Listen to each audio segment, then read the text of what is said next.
Joanna? Should be fine. Oh, do you need a link?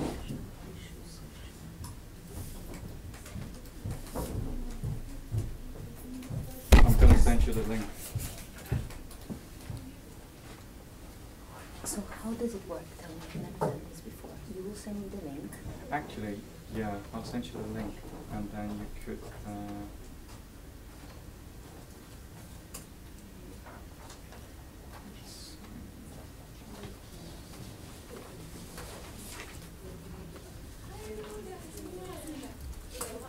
I'll send you a link.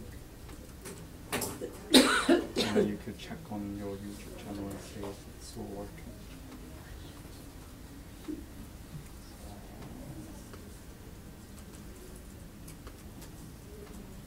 I'm going to just send it to everyone. Is it okay? Yes. Or actually, I'll send it to you first.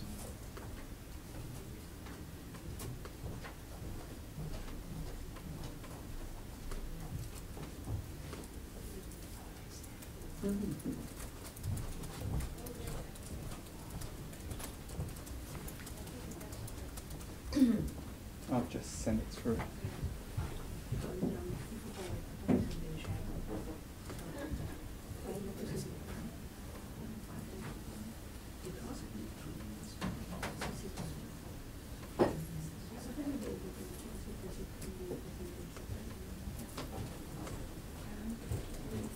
I have a presentation for you. Please, yeah. Can I have your email? This is your feature.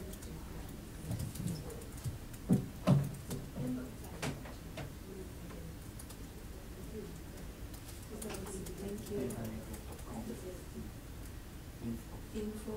info@v.com.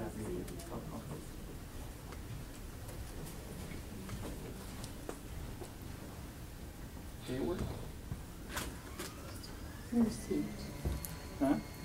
Ah, okay, just arrived.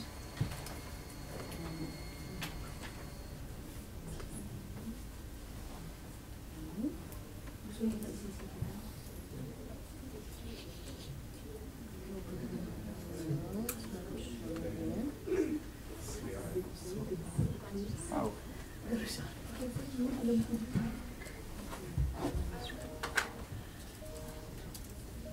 Oh. Oh.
was invited to just tell them how this is used. And it did really well. And it was astonishing the kind of discussion we had. I mean, people were literally saying, oh, I didn't know that the idea is and I was just please go on giving me lots of good statements. Okay, are we ready to begin? We have a few more people coming in.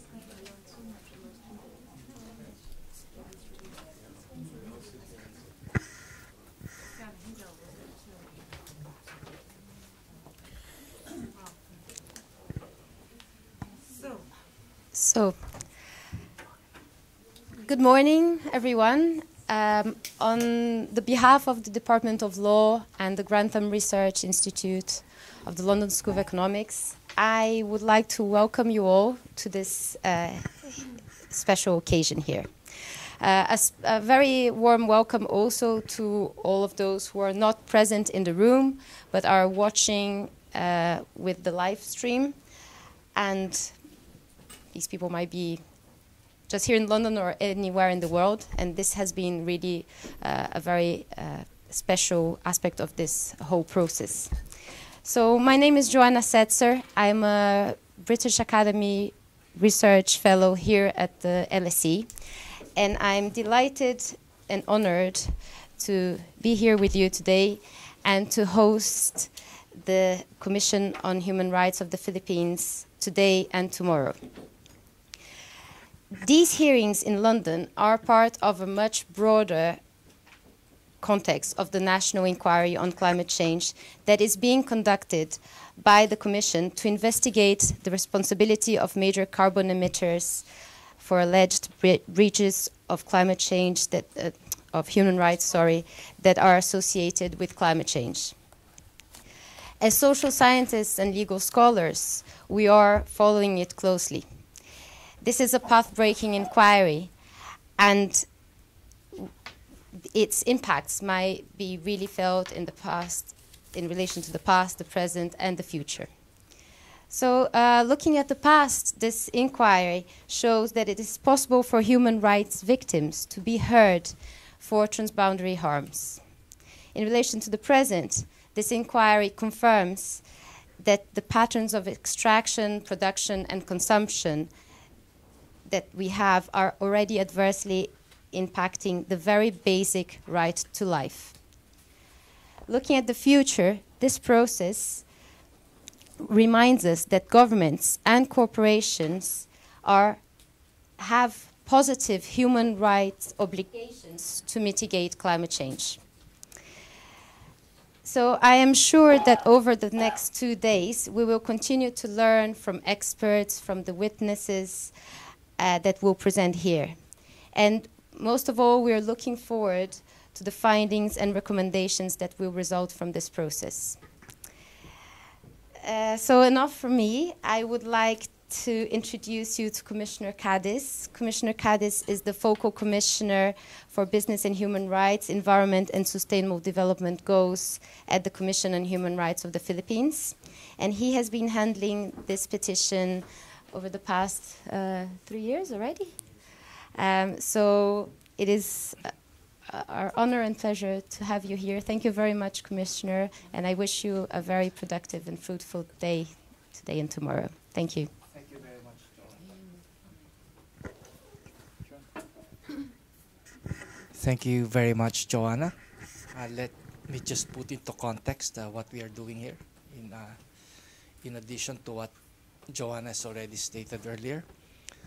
In 2015, a petition was filed before our commission to consider the adverse impacts of climate change on the human rights of the Filipino people and the possible role of the so-called carbon majors in this phenomenon. In December of that year, we declared in a side event during the Conference of Parties in Paris that we were opening an inquiry to look into the allegations contained in the petition filed before us. In 2016, we began our inquiry, which consisted of key informant interviews, roundtable discussions, public dialogues with communities affected by extreme weather disturbances attributed to climate change. Also integral to our inquiry are public hearings, where we listen to duty bearers, stakeholders, and experts, aside from the parties themselves. The phenomenon of climate change, as it impacts human rights, is really a global issue. Thus, we have decided in opening this inquiry to engage the global community in this dialogue to help us understand the issue that has been brought before us. Our coming here to London symbolically underscores the point. Our coming here to London symbolically underscores the point that climate change calls for a global discourse. But coming here is also for us a matter of due process. Coming here, we wish to reach out to parties alleged to have a significant role in this phenomenon, to listen to what they might have to say in regard to the allegations against them. We are here only to perform our duty to inquire into the issue brought before us. We do not pretend to have compulsory powers over any party to compel them to participate in our inquiry. Not in the Philippines, and certainly not in New York, and not in London. And we certainly have not entertained any notion that we have the power to award damages for or against any party in this inquiry. We understand and respect the principles of territorial jurisdiction, subject matter jurisdiction, and party jurisdiction. Our commission, in the conduct of this inquiry, operates on the principle of moral suasion, not compulsion. And we extend our gratitude to those who have accepted our invitation to be resource persons in this inquiry. In agreeing to open this inquiry, it did not mean, of course, that we were already accepting any or all of the petitioners' position on this issue. The petitioners must still establish, obviously, the merits of their petition in a fair and transparent process by presenting their witnesses and other evidence, which should be open to challenge by respondents should they wish to do so. So, thank you to the London School of Economics for lending their facilities to our commission for this inquiry.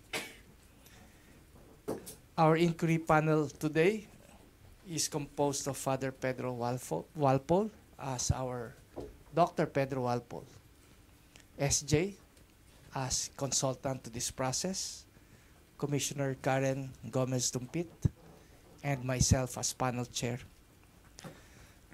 Thank you again, and we are now ready to receive and listen to our first resource person.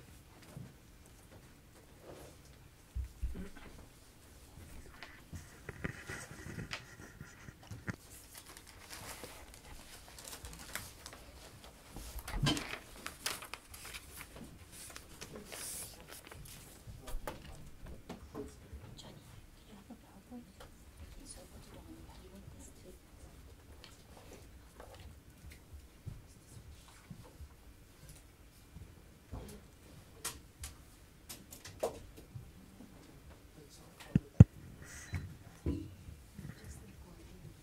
I see. So may we now call on Ms. Johnny Pegram? Did I pronounce your name correctly? Ms. Pegram is a resource person invited by the Commission to shed light on the subject matter that we have requested her to talk about. May we just request Ms. Pegram for you to give a very, very brief introduction of who you are, what you do, and what you intend to present before this commission today. Thank you. Well, thank you very much for inviting me and the opportunity to contribute to this groundbreaking inquiry. My name is Joni Pegram. Many people say Pegram, that's fine. I'm the former UNICEF UK Senior Advisor on Climate Change and the Environment. I'm also an independent expert on child rights and climate change, and the founder and director of Project Dryad, which is an organisation that seeks to mainstream child rights in climate and environmental policies nationally and internationally. In that capacity, I assisted UNICEF Philippines to draft and submit an amicus curiae brief to the Commission last December, and I'll be presenting those findings today. And I think there will be, hopefully the presentation will be available soon. I do have it on a USB if required. Can you just check with, I don't think the presentation was in the USB. Is this working? So the mic is on. Excuse me. The presentations. Oh.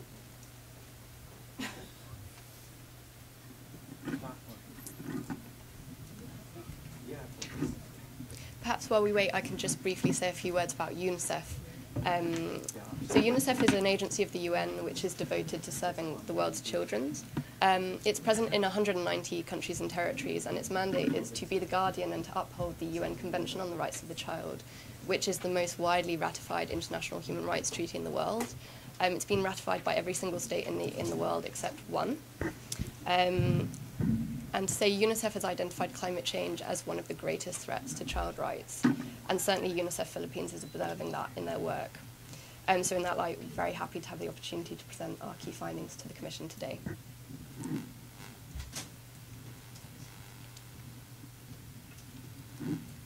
And perhaps a few words about what I'll present, which will be to start with the wide-ranging impacts of climate change on child rights, how they undermine virtually every right that's enshrined in the Convention on the Rights of the Child. So sorry to start with a rather glum note, although I know the Commission has heard harrowing testimony already, but obviously talking about the impacts on child rights is always rather distressing. I'll then talk about the obligations of states in this regard and the responsibilities of businesses.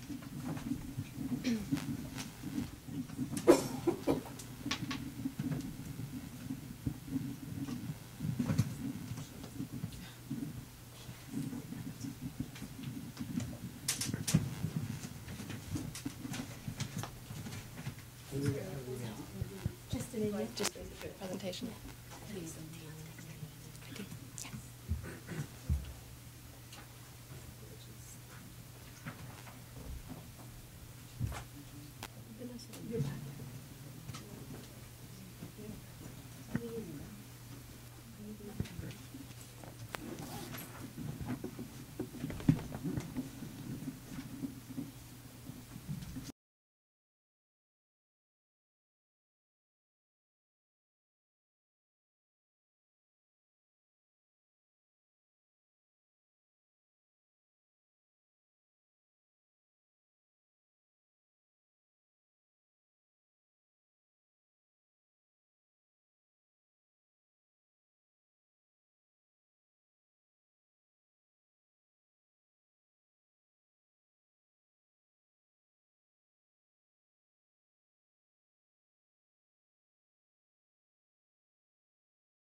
Okay, so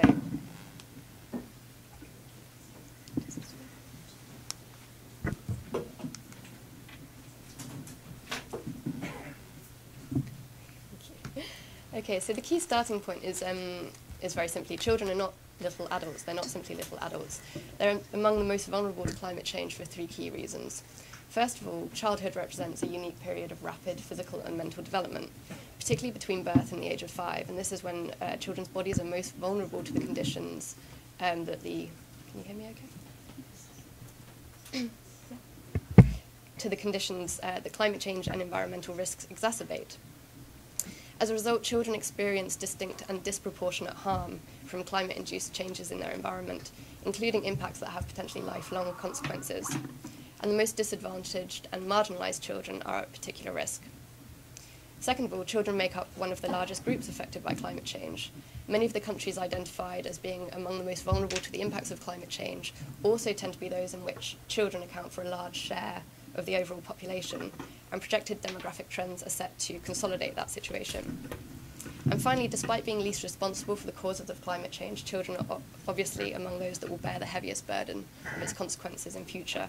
They will live longer, they will face more profound crises during their lifetime, and escalating impacts over time as well. And I think the Philippines obviously illustrates this convergence of children's vulnerabilities very clearly.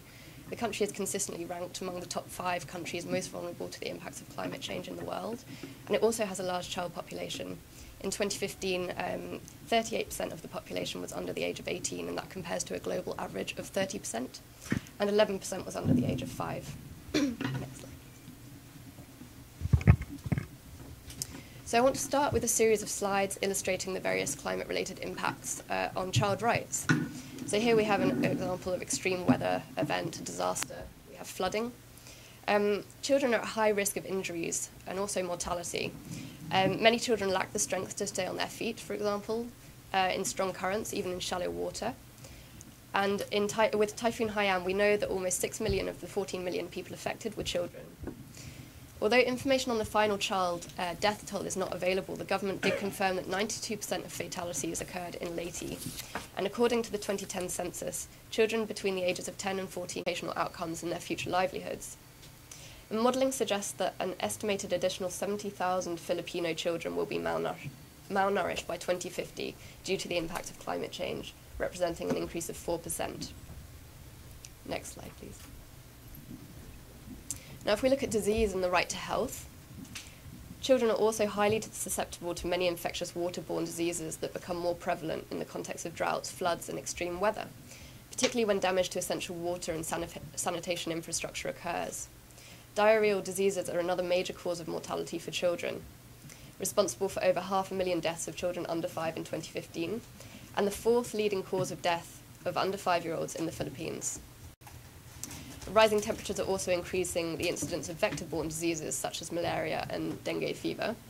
And the global burden of these diseases is already heavily concentrated on children. 70% of all deaths from malaria in 2015 occurred in children under the age of 5.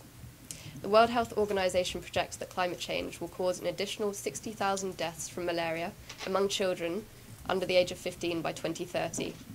And in the Philippines, malaria is already endemic in certain provinces, but the WHO projects that over 150 million people will be at risk of malaria by 2070 under both high and low emissions scenarios. Climate change can exacerbate air pollution. It doesn't cause air pollution, but it can exacerbate the toxicity of certain pollutants, including ozone, and it increases the frequency of wildfires and drought. And air pollution causes approximately 600,000 deaths of children under the age of 5 every year. Many more suffer from disease and disability with lifelong consequences.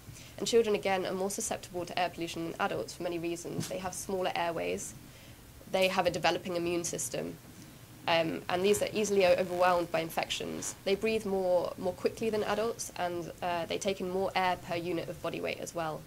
An acute respiratory infection has been identified as one of the top 3 causes of mortality in children under 5 in the Philippines.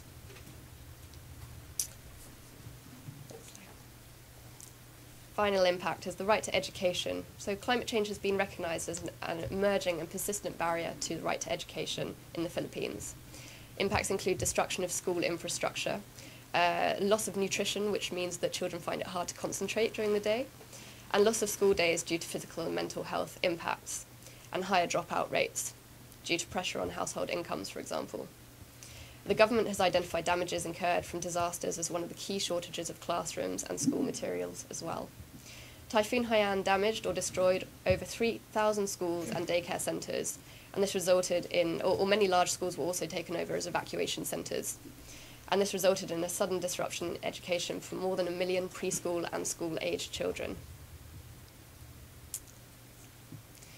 So here I've tried to provide a snapshot, really, of the multiple ways in which child rights under the Convention on the Rights of the Child are undermined, and that's really, as I say, just a snapshot because you could list many more ways in which they are affected. But I've tried to also highlight the way in which they are distinctly and disproportionately affected by climate change compared to the population as a whole. And despite this, despite these clear impacts, and despite the fact that the UN Convention on the Rights of the Child has been almost universally ratified, children's rights remain overlooked in international and national policies and action on climate change. The UN Convention on the Rights of the Child doesn't explicitly address climate change, but it is one of the few human rights treaties to explicitly recognise the importance of a healthy environment in the context of the rights that it enshrines. And the Committee on the Rights of the Child has gone much further through its general comments and various concluding observations that relate to climate change in its dialogue with state parties. But in addition, what's been interesting over the past couple of years is that there have been a number of significant reports that have taken forward this area and have really clarified states' heightened obligations towards children. And this includes a flagship report from UNICEF in 2015 on climate change, the Day of General Discussion that the Committee on the Rights of the Child held in 2016 on child rights and the environment, as well as the concluding observations that I've mentioned to various states. The Office of the High Commissioner on Human Rights submitted a detailed analytical study to the Human Rights Council on child rights and climate change last year. And John Knox, the former UN Special Rapporteur, who I believe has given testimony as well, produced a report earlier this year on child rights and the environment more broadly, which also addressed climate change, but of course clarified states' obligations as well. And perhaps the most significant indication that recognition in this area is evolving is the adoption of the historic Paris Climate Change Agreement, which, as I'm sure everyone in this room is familiar, was the first ever international environmental agreement to explicitly recognise human rights. But it included recognition of children's rights applying in that context as well, and that was a major step forward.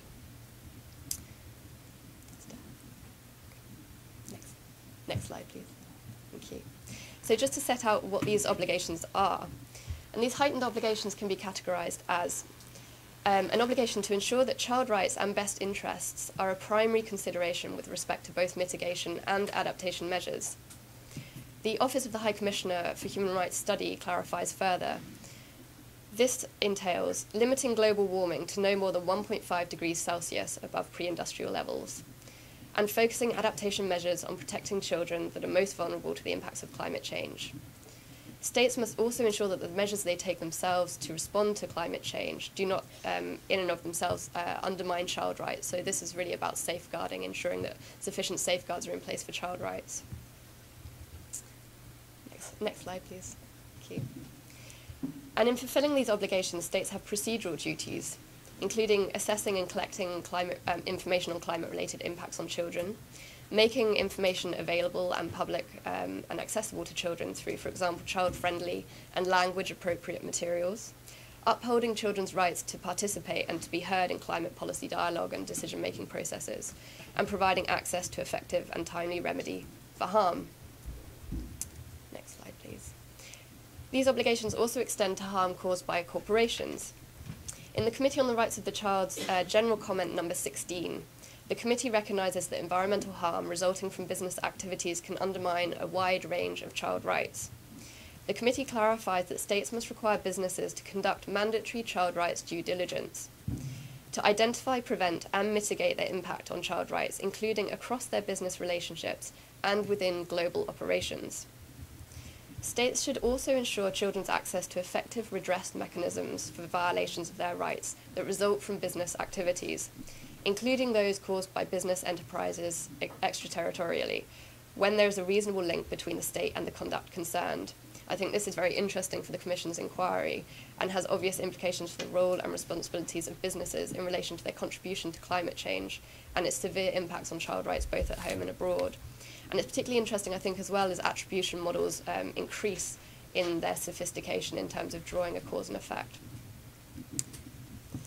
The general comment, number 16 from the committee, also highlights the critical role that agencies such as national human rights institutions can play in providing remedy for children for harm encountered due to business activities in particular, through, for example, proactively investigating and monitoring abuses and imposing sanctions on businesses where they have regulatory powers that enable them to do so. The violations of child rights also trigger the human rights responsibilities of corporations themselves, as set down in the UN Guiding Principles on Business and Human Rights. But perhaps what are less well known are the children's rights and business principles which were established by UNICEF, Save the Children, and the UN Global Compact. And these seek to elucidate the UN guiding principles with regards to children specifically. And they clarify that businesses should respect and support child rights in relation to the environment through measures, various measures, including ensuring that business operations do not adversely affect children's rights through damage to the environment. Secondly, by taking measures to reduce greenhouse gas emissions from company operations and promoting sustainable resource use. And thirdly, by identifying opportunities to prevent and mitigate disaster risk and to support communities to adapt to climate change. So businesses should also comply with the Committee on the Rights of the Child's recommendations laid down in its general comment number 16 as well. So finally, to conclude, as I've tried to set out that there's much greater understanding of the nexus between child rights and climate change and how these rights are being undermined, a wide variety of these rights are undermined. The fact that these violations clearly engage the child rights obligations of states and the responsibilities of businesses.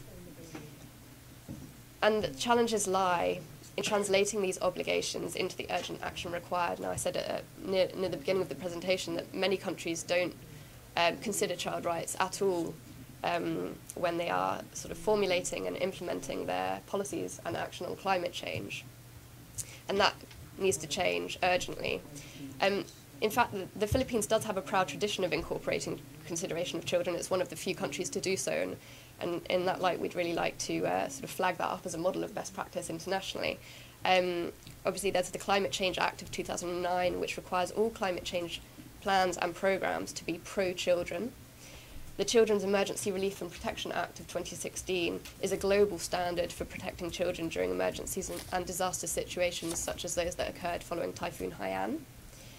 And these acts follow the Philippines' progressive record in recognising children and intergenerational equity in some of the earliest environmental protection cases worldwide.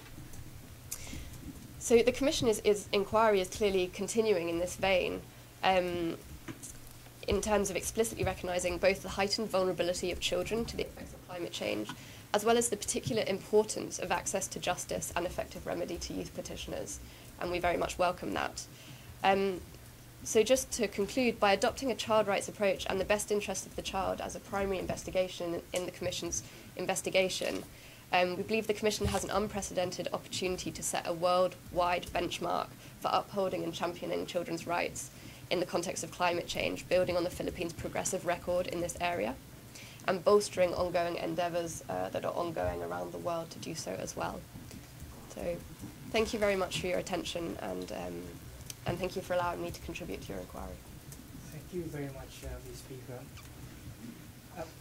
Before we start asking questions, would you have a printed document of your presentation? Unfortunately, I don't. I'm sorry. That's why I had to read from my laptop, but I can send it by email. May we request that you do so, and we can have it printed and then duly marked, so that we might consider that in the drafting of the resolution. But provisionally, can we already assign a marking? Provisional exhibit marking to the document which you will be submitting, which will be for the record. For the record, we will be marking the CV of this program as PPP-16. Triple P dash 16. And signatures there will be PPP-16-8. The presentation will be marked as PPP-17 to PPP-17 to the number of pages will be submitted. All right. Dr. Alpo?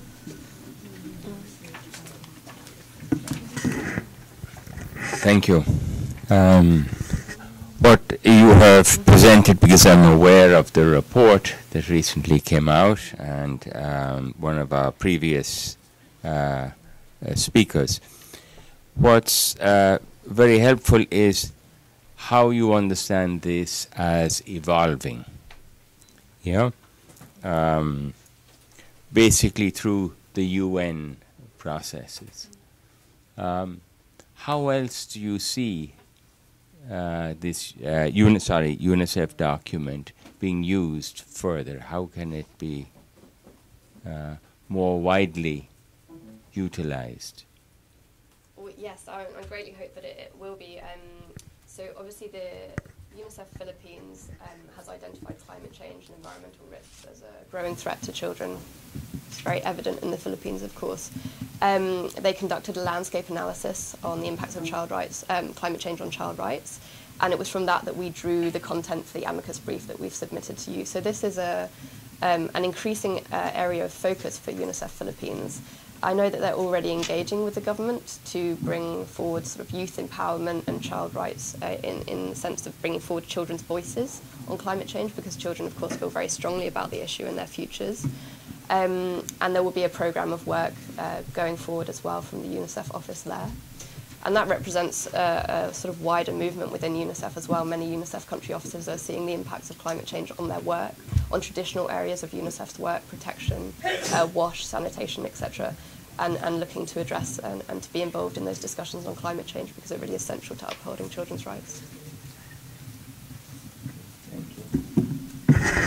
Thank you, Ms. Pigram. Commissioner Dumpit, do you have questions for the witness? All right. I have no further questions. Thank you very much, Ms. Pigram, and we look forward to your submission of the presentation. Thank you very much. Thank you very much. May we have our next resource person? Yes.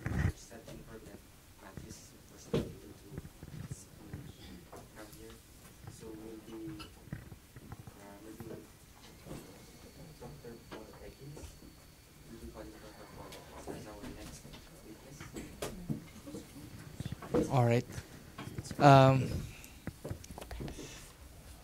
Are counsels for the petitioners ready to present their first witness for today? All right, we welcome Dr. Paul Ekins, OBE, as the first witness for the petitioners for today. Counsels, would you like to introduce your witness and give us a brief exposition on what he will be testifying on? Good morning, Commissioners. Good morning. Yes, Dr. Paul Ekins, OBE, has a PhD in economics from the University of London. He's a professor of resources and environmental policy and director of the UCL Institute for Sustainable Resources at the University College London. He's also the deputy director of the UK Energy Research Centre in charge of its resources and vectors team, and in 2002 to 2008, he was a member of the Royal Commission on Environmental Pollution. He was also a special advisor to the Environmental Audit Committee of the House of Commons, and in 2007 was a specialist advisor to the Joint Parliamentary Committee on the Climate Change Bill. He was also a member in 2010 to 11 of 2 ministerial advisory panels, and 2011 he was appointed as vice chairman of the DG Environment Commissioner's high-level economist expert group on resource efficiency. In 2013, he was appointed to the International Resource Panel of the United Nations Environmental Programme, or UNEP, and was the lead author of the IRP's report on resource efficiency commissioned by the G7 governments and presented in Japan in 2016. He was also one of the 2 co-editors of UNEP's 6th Global Environmental Outlook, GEO-6, which is the UN's flagship environmental report and which will be presented to the UN Environment Assembly in 2019. Dr. Paul Ekins is during the UK New Year's Honours List for 2015, he received an OBE, the Officer of the Order of the British Empire for services to environmental policy. We are calling Dr. Paul Ekins, OBE, to discuss a paper he co-authored entitled The Geographical Distribution of Fossil Fuels Unused When Limiting Global Warming to 2 degrees Celsius, published on January 7, 2015 at the Nature and International Journal of Science. Commissioners, Dr. Ekins is now ready to present the highlights of his presentation. Oh, sorry. Before that, commissioners, we'd like to manifest that Dr. Ekin submitted to us 4 documents,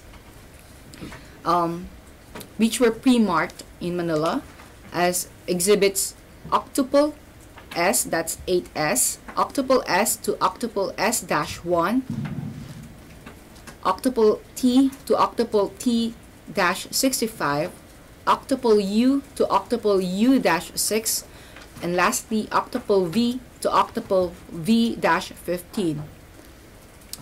Now, Commissioners, Dr. Ekins has already... Excuse me, Council. These documents, what are the title of these documents? Okay. For octuple S to octuple S-1, that is a statement of Paul Ekins consisting of 2 pages. And octuple S-1-A, the signature of Dr. Paul Ekins. Octuple T to octuple T-65 is the curriculum vitae of Dr. Paul Ekins consisting of 66 pages. Octuple U to octuple 6 is a printed PowerPoint presentation of Dr. Paul Ekins entitled Fossil Fuel Risks, What Remains Unburnt When Staying Below 2 degrees Celsius, consisting of 7 pages. And finally, octuple V to octuple V-15 is the geographical distribution of fossil fuels unused when limiting global warming to 2 degrees Celsius, consisting of 16 pages. That is the main paper. Just for the record, will our clerk confirm the exhibit submitted and pre-marked in Manila? Yes, Commissioner. As manifested, okay. For the record, the documents mentioned by Council have already been pre-marked as manifested. All right, thank you very much. Council, you may now proceed to examine your witness. Yes, Dr. Ekins, you're now... So you'd like me to do my presentation? Yes. Fine, thank you very much. Good morning. Thank you for inviting me to participate in this important inquiry. As was stated, I'd like to talk about a paper that was published in the journal Nature in January 2015, which was the first analysis of which fossil fuels and in which geographic regions would need to remain unburnt if the world were to limit its carbon emissions to what climate scientists believe is the quantity that would be required to be limited to remain below 2 degrees centigrade. And I'm going to take you very quickly through that, and then I'll have some reflections on what I think the implications of that paper are for the business community. I think you're operating the slides, or am I operating the slides? You can operate it. I am? No. Yes. Oh. This is open the file. There we go. Yep, that's fine. Okay. So in order to arrive at these kinds of estimates, you have to use models of various kinds. And the results of models depend on 3 crucial factors: the robustness of their structure, and we use the Times Integrated Assessment Model that UCL has created through the work that I've done with the UCL Energy Research, the UK Energy Research Centre. Clearly, there's the plausibility of the input assumptions, and then there's the quality of the data. So all those 3 issues are very important, and I'm very happy to take questions on any of those aspects once I've taken you through the results.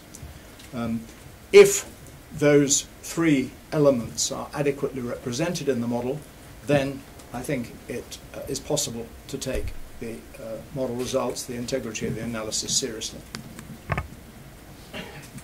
Right, next slide, please. So what this model tries to do, it's a model of the global energy system, and you can see the 16 regions in different colours that the model divides the world's energy system into. It's technologically detailed, by which I mean there are thousands of energy-related technology in the model. And the model is part of the family that was developed by the International Energy Agency in the 1970s. It's been used by, it's been developed consistently since then, been used by hundreds of researchers over many years. The rather complicated diagram in the bottom right is a very simplified version of the model. You can see that it has a climate module on the far left, and that enables you to ask the model to limit temperature increases to a certain amount, and we limited the temperature increase to 2 degrees. It then starts with a comprehensive analysis of all the Earth's energy resources: fossil fuels, uranium, solar, wind, biomass, and then tracks those through various stages of energy conversion, energy transmission and distribution, and final energy, final use in the right hand. And during that process, it tracks a number of environmental impacts, including, of course, for our purposes, carbon emissions. It's an optimizing model, which means that it delivers its results on the basis of a least cost scenario. And in the current context, what that means is that it uses the cheapest energy resources first, wherever they may be located. The fossil fuel module is an extremely detailed one. It has over 8,000 individual oil fields, and probabilistically determines their decline over time, the discovery of new oil fields and the use of new oil fields, and obviously it does the same for gas and coal, in addition to all the other energy sources that I've mentioned. It starts by, you estimate the kinds of energy services that you will require in any particular 5-year period, so it operates in 5-year periods. That's to say, what will be the distances travelled in these different regions by various means of transport, what will be the quantity of heating fuel, what will be the quantity of industrial fuel. And those estimates come from mainly economic models, because there's a fairly well-established relationship between economic development and energy use. And the model then computes which resources will be used to satisfy those energy service demands at least cost. And the constraint that we put on the model was that it was not allowed to emit more than a certain amount of carbon in order to keep the temperature to within 2 degrees. This is widely referred to as the carbon budget, and while there is some uncertainty about the 2-degree carbon budget, we used the number 1,100 gigatons of CO2 to be emitted before 2050. And that was the number that comes out of the scientific literature. Next slide, please. So these different input assumptions are obviously very important for the evolution of energy use in the global energy system over the next, well, it was 35 years when we published the paper. Regional global population, GDP growth rates, costs and rates of low-carbon technology deployment, fossil fuel production costs and availability, alternative energy sources, temperature rises, and climate policy. In the work that we've done with this model, we've run an enormous number of scenarios with varied assumptions, and we're reasonably satisfied with the plausibility of the results that we get out. As I say, we've done quite a bit of sensitivity analysis. I can go into the details of those various assumptions later if you want me to. I'm satisfied that they're more or less mainstream assumptions arising from mainstream economic literature, from engineering estimates of the various costs. As I say, there was an enormous amount of work done on the fossil fuel production costs and availability for this particular study, etc. Next slide, please. So this shows you the kind of input that goes into a model of this kind. So the top left-hand picture is a model of the global oil resource. The top right-hand picture is a model of the global natural gas resource. And the bottom left-hand panel is a model of the global coal resource. So this is the fossil fuel resources, taken from a very wide range of sources, like the BP Statistical Review of Energy, the United States Geological Survey, and others. You can see each of the little coloured bars in each case represents an oil field. and represents the cost of oil extraction that we've estimated, or the cost of fossil fuel extraction for each of those fields. So what the model does, as you can imagine, it's a cost minimizing model. It will use those fossil fuels up to the limit of the allowed carbon emissions, and it will use the cheapest resources first. The bottom right panel is rather a special panel. You can see there's green bars on the left. That represents the carbon budget and the ranges of the carbon budget that have been estimated between now and 2050. And you can see the orange bars estimate the quantity of carbon emissions that would be emitted were the fossil fuels to be burnt. So you can see that we've got two colours in the orange bars. The dark orange bars or the dark brown bars are those that are classified as reserves, and the carbon emission contained in those is about 3 times as much as the dark green carbon budget. And then the light brown bars are the non-reserve resources, the difference between those two being that non-reserve resources, we know they're there, but with current technologies they are not extractable at economic costs. So it's the dark brown ones that are the ones that are extractable at economic costs. Next slide, please. So we were, this is the research question that we asked ourselves: which regions contain fossil fuels that should stay in the ground to stay within the 2-degree carbon budgets?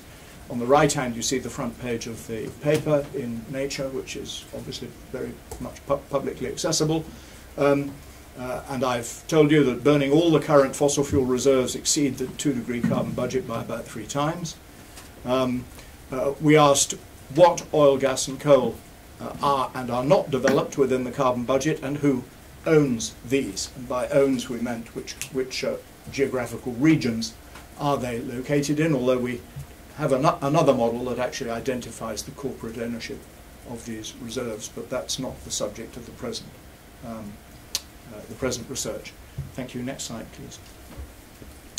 So you can see the kinds of detail that one has to go into in order to produce a paper like this. On the left-hand panel there, you've got the full range of estimates of gross domestic product projections from the IPCC database of climate scenarios. You can see there's a very wide variety there of different GDPs. That's important because, as I've said, there is a pretty clear relationship between gross domestic product or gross world product and global energy use. The right panel shows the many different sensitivity analyses that we did for oil, gas and coal, which are the 3 colours in the panel. The 2DS on the far left was our 2-degree scenario, so when we limited carbon emissions to the budget, that was the proportion of oil, gas and coal that was burnt. You can see that on the far right we did 3-degree scenarios and 5-degree scenarios, and you won't be surprised to see that that resulted in substantially more fossil fuel use. And then in between you've got lots of sensitivity analyses where we varied. For example, on the two on the left next to 2DS, you've got FFC, those are fossil fuel costs, so we varied the fossil fuel price. Then the next one, the availabilities of bioenergy is high or low, the availability of oil, high and low in terms of depletion, etc., gas, high and low, etc. So we put the model through its paces, trying to make sure that we were doing a wide range of various possibilities by varying the input assumptions, as I described to you. Next slide, please. And these are the key results. I'll stress again, these are reserves and not resources. The full resource base of the planet in terms of fossil fuels is several times that. But what are the headline results there? Well, coal, as the most carbon intensive of the fossil fuels, you can see that 82%, and that's the bottom right-hand number, 82% of the world's coal resources are not burnt in a 2-degree scenario.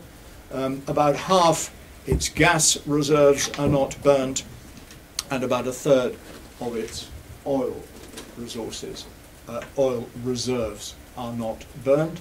And if we look at the different numbers, you can see that for oil, it's the Middle East that has the largest unburnt resource.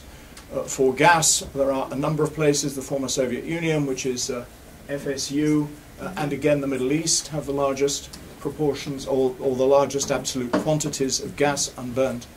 For coal, it's the United States, and again the former Soviet Union. India, quite a lot of unburnt coal. Europe, quite a lot of unburnt coal. China, quite a lot of unburnt coal. And OECD Pacific, which is mainly Australia, of course. So those are broadly the results, and they put into pretty stark reality what the challenge of the 2-degree climate target is, because all those resources are, and all those reserves are owned by either governments or countries which are intending to burn all of them. And were they to do so, global climate change and average global warming would go up to at least 5 degrees and probably 6 or 7. Next slide, please. Those are the trajectories for the different fossil fuels from the 5-degree scenario and the 2-degree scenario. It's quite interesting. I don't need to spend a lot of time on it.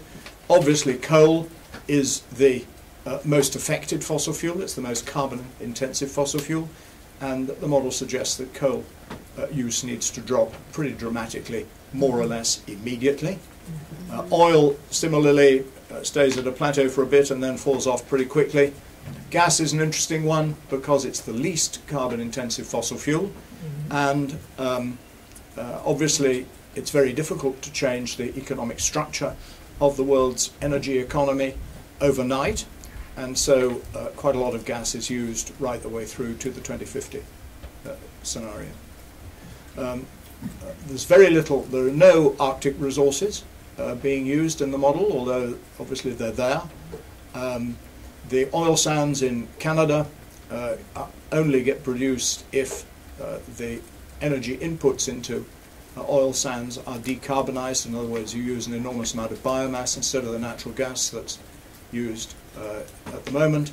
And we've got there 2 panels that show that the availability of carbon capture and storage technologies doesn't make an enormous amount of difference.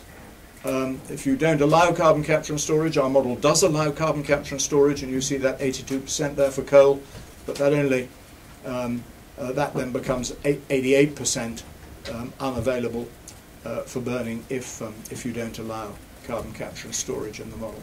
Next slide, please. So what are the implications and conclusions? Well, politicians are clearly not yet facing up to the implications of their climate change commitments. This is absolutely clear. They've all signed up at Paris to a below 2-degree ambition, and yet we can see in no country in the world is there a policy on fossil fuels that ensures that these reserves will stay in the ground.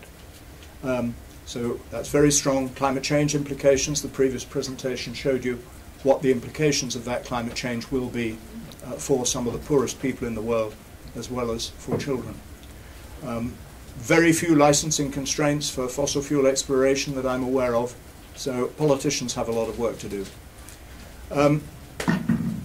Corporates, the people who I believe are being petitioned against, I'm not sure the right phrasing of that, the fossil fuel companies, they clearly don't yet believe that politicians will limit greenhouse gas emissions, because their business plans are predicated going forward in the future on burning a very large proportion of the reserves that are currently in their balance sheets and in their corporate reports. They also finance lobbying and misinformation campaigns to prevent the required political action. There's a very considerable amount of evidence of that, principally in the United States, but actually globally. We need to be aware that if we stick to a 2-degree centigrade limit, new discoveries cannot lead to increased aggregate production. For a country like the UK, that's very significant. There was no European shale gas used in our model runs. If the UK was suddenly to produce a lot of shale gas, and you'll be aware that the UK government is currently trying to do just that. The question I ask is, what other fossil fuels elsewhere in the world will not be produced if we start producing that shale gas? Because to stick within 2 degrees, you can have no increase in the aggregate production. And these kinds of results obviously draw into very great question new investment in exploration and production of new reserves, given that every new reserve that is discovered and is produced, in order to stay within 2 degrees, which is what countries have committed to do, some other fossil fuel somewhere else would not have to be produced. And I've visited northern Norway and had debates with their oil company, which is seeking to produce oil in the Arctic.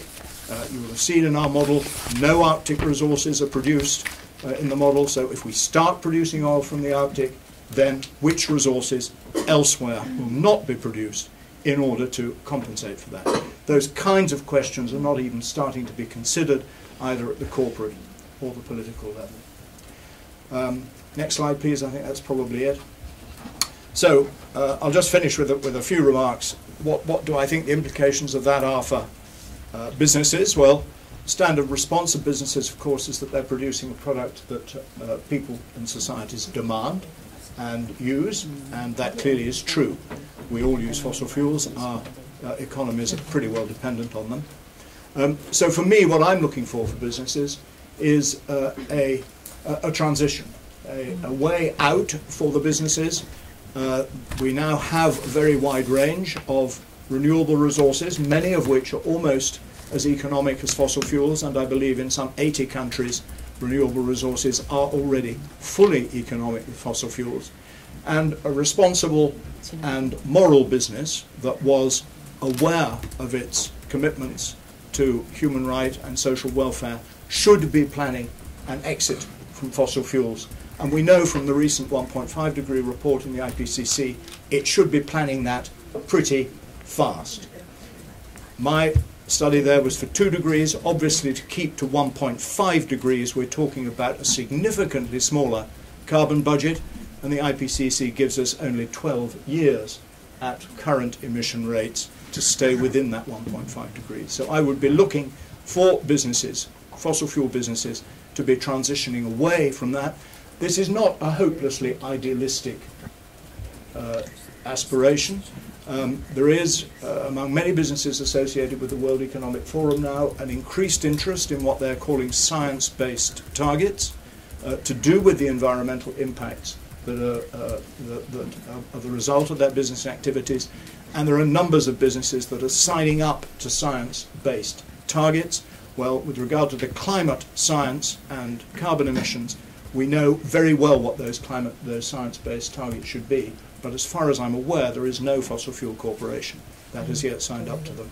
And it's that what I would be looking for over the next immediate future, and what I hope your Commission can help to ensure. Thank you very much.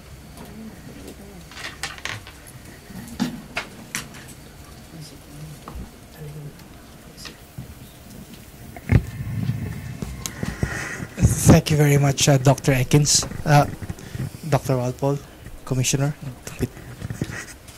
Thank you very much for your presentation. I'm just wondering where have you presented the results of the study, and other venues that you have presented this to? Have you presented it to any carbon majors that are implemented in this case? Well, not directly. Obviously, to present it to them, they would need to invite us to present it to them, and they didn't find it exactly a convenient study for them. We presented it very widely to the financial sector in London, and particularly emphasizing that conclusion there about new investment in fossil fuels, because we believe there's a very significant prospect of stranded assets in the fossil fuel sector, and indeed we're not alone in thinking that. The Bank of England, as you will know, through its task force has recommended that companies should report on their carbon emissions because of the climate-related risks involved. We've presented it very widely. Well, I suppose we were very gratified at the media coverage that this paper had. There have been various calculations that this paper